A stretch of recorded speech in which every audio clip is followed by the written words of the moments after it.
অনেকদিন হয় ইহুদি ছেলেটা আসে না। বিশ্বনবী খোঁজ দিলেন, ঘটনা কি? একটা ইহুদি ছেলে না আমার খেদমতে আসতো, ছেলেটা কই? খোঁজ নিয়ে জানলেন ছেলেটা অসুস্থ। বিশ্বনবী সাল্লাল্লাহু আলাইহি ওয়াসাল্লাম ওই ইহুদির বাড়িতে চলে গেলেন ওই ছেলেটাকে দেখা করার জন্য, ভিজিট করার জন্য। সুবহানাল্লাহ পড়বেন না?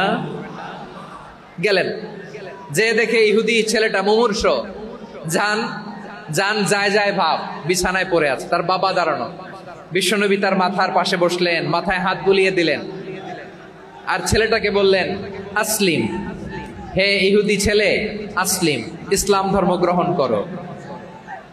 তো ছোট্ট ছেলে ভাবে আমরা ইহুদি, এখন ইসলাম ধর্ম গ্রহণ করলে আব্বা যদি বকা দেয়।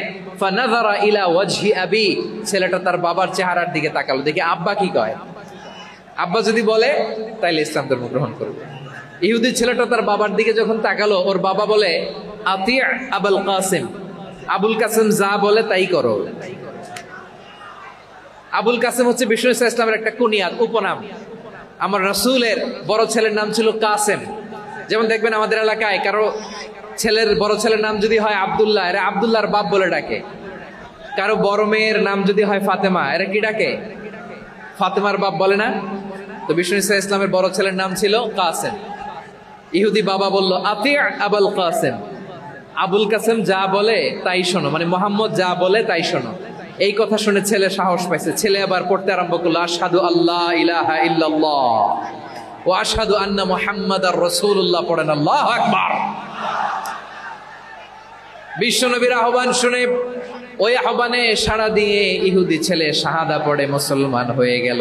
তার হৃদয়টারে ইমানের নূর দিয়ে আলোকিত করে দিল কে?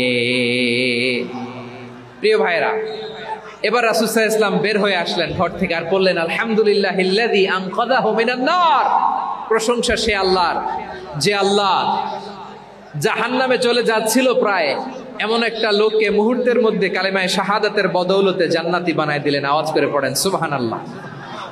এই হাদিস থেকে আমরা কি শিখলাম? What is the moral of the story? এক নম্বর স্টোরি হলো, প্রতিবেশী ইহুদি হোক হিন্দু হোক, যাবেন, সুসম্পর্ক রাখবেন, উপহার দিবেন, বিপদে পাশে দাঁড়াবেন, তাইলেই তো আপনাদের প্রতি, মুসলমানদের প্রতি তারা আকৃষ্ট হবে, ঠিক কিনা বলেন?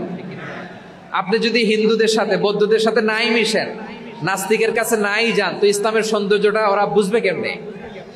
এই হাদিস থেকে দুইটা শিক্ষা। এক নম্বর শিক্ষা, প্রতিবেশী মুসলিম হোক অমুসলিম হোক, যান, অসুস্থ হইলে একটু আপেল নিয়ে যান, আঙ্গুর নিয়ে যান, কমলা নিয়ে যান, তাদের সাথে ভালো আচরণ করেন। ইসলামের বিউটি দেখে, সৌন্দর্য দেখে অবাক হবে, নসিব ভালো হলে কোনোদিন কালিমা পড়ে মুসলমান হয়ে যাবে, ঠিক কিনা বলেন? তাহলে অমুসলিমের সাথে ভালো সম্পর্ক। বিশ্বনবী ইহুদির বাড়িতে গেলেন,